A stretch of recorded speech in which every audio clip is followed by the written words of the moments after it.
Welcome to this tutorial on how to purchase a domain from Godaddy. In this comprehensive guide we will walk you through the process step by step. To start you need to go to the Godaddy website and click on the Domains tab. From there you can search for the domain name you want to purchase by typing it into the search bar. Make sure to choose the correct domain extension such as .com or .net. Once you have found the domain you want, click the Add to Cart button. If the domain is available you will be able to proceed to the checkout process.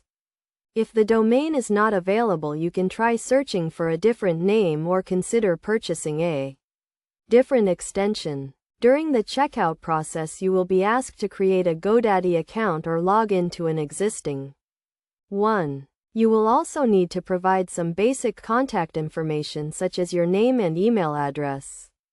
You will then be asked to select the registration period, which can range from 1 to 10 years.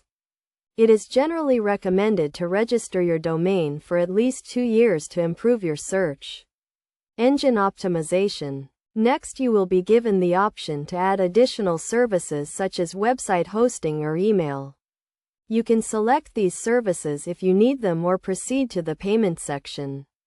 In the payment section you will be asked to enter your payment information such as your credit card details. Make sure to review your order carefully before submitting your payment.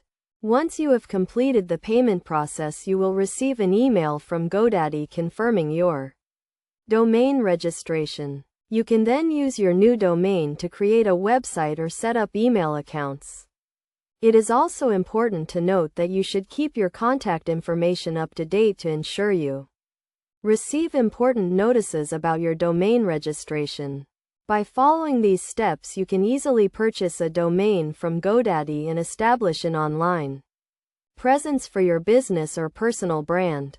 Remember to always review your order carefully and keep your contact information up to date to avoid any issues with your domain registration.